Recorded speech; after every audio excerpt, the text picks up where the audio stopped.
api itu adalah musuh bagimu. Oleh karena itu kalau tidur, padamkanlah api itu.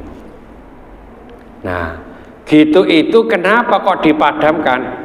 Api itu suatu ketika bisa membakar, Pak. Terus umpamane, opo api ku dipadakno ambek lampu ta. Jadi itu dikuwateni kabeh, Pak, umpamane. Ya, tentunya tidak bisa digeneralkan semacam itu. Karena lampu ini meskipun malam di rumah itu dihidupkan, itu tidak menjadi kebakaran. Kalau lampu ngapunten, lampu mati terus kita pasang lilin, nah itu loh yang bahaya itu.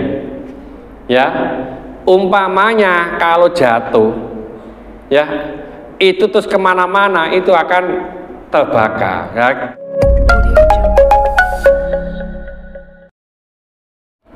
Assalamualaikum warahmatullahi wabarakatuh.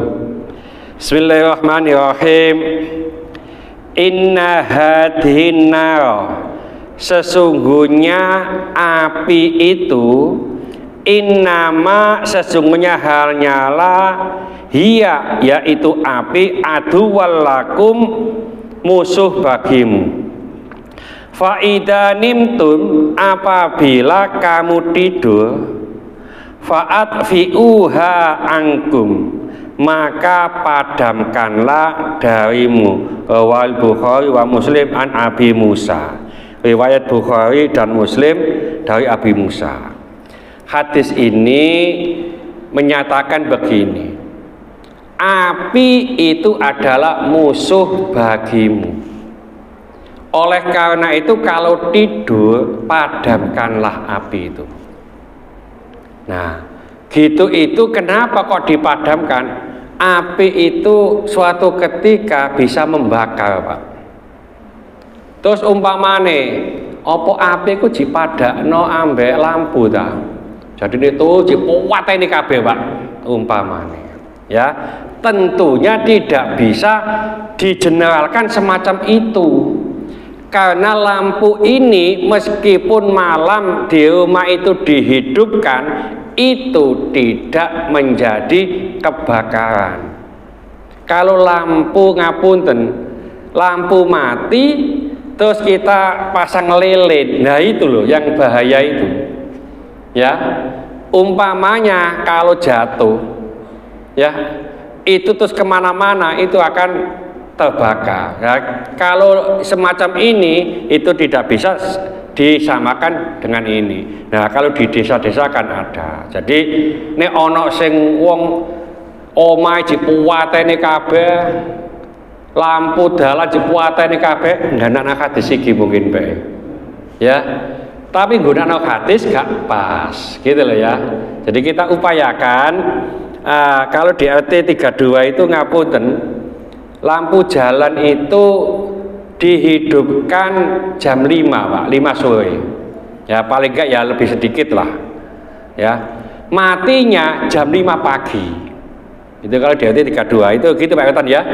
Ada apa? Rapat semacam itu. Enggak tahu kalau di RT lain-lain supaya apa? Pertama untuk penerangan, kedua untuk membantu keamanan supaya terang dan seterusnya. Ya, jadi lampu dimatikan kalau memang itu lampu oblek. Jadi contoh umpamanya kalau mati semuanya Pak lampu itu di rumah, ya, terus kita itu ada apa-apa ngapunten tidur, terus kerodak, ya umpamanya jatuh atau apa, kita lari, delek pintu itu sulit Pak, karena keadaan tidur itu tidak apa?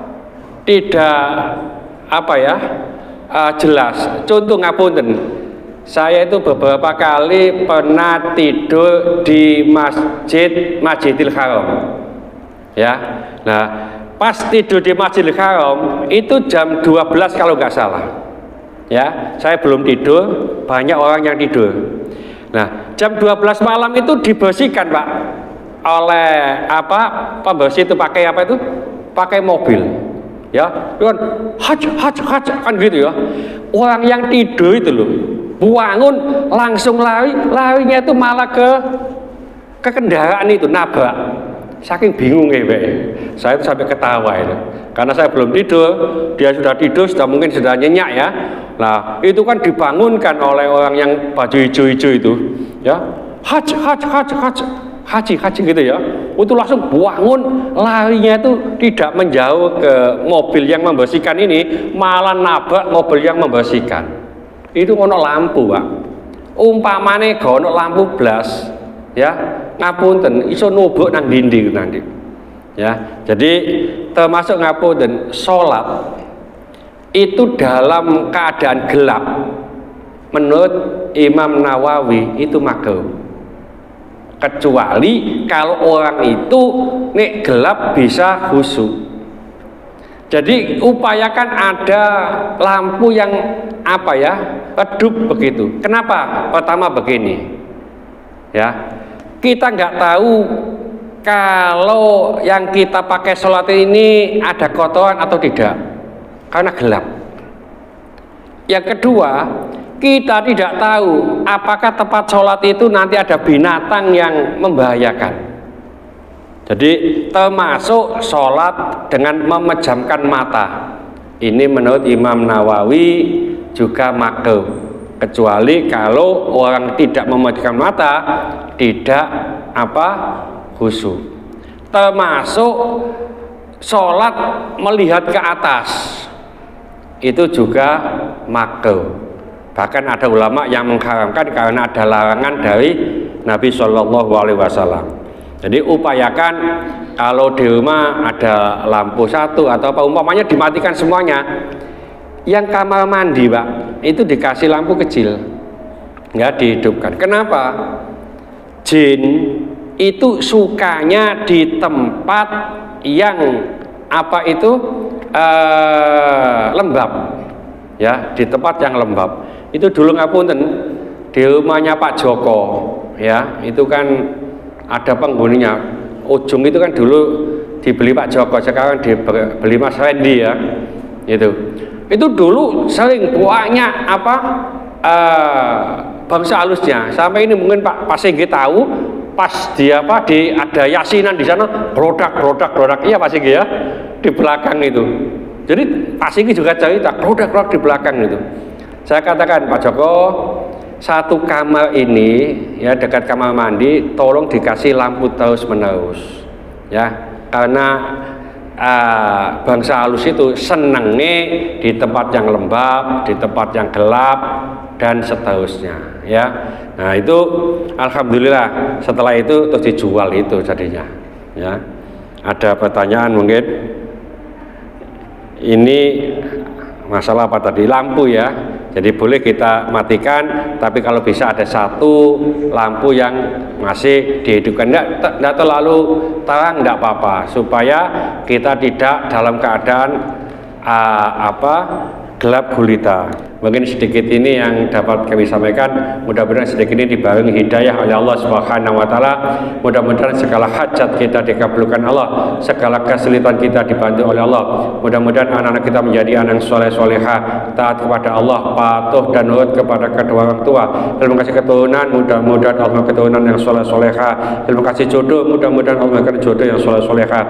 Mudah-mudahan di antara kita, keluarga kita, handetolan kita, tetangga-tetangga kita yang saat ini dan sakit, baik di rumah sakit maupun kedalaman, mudah-mudahan Allah cepat mengangkat penyakitnya, menyembuhkan penyakitnya, dan mudah-mudahan Allah memberikan kesabaran kepada yang sakit, dan dengan kesabaran ini mudah-mudahan Allah mengangkat seluruh dosa-dosanya, dan mudah-mudahan Allah mengampuni dosa-dosanya orang yang menzalimi kita. Al-Fatihah.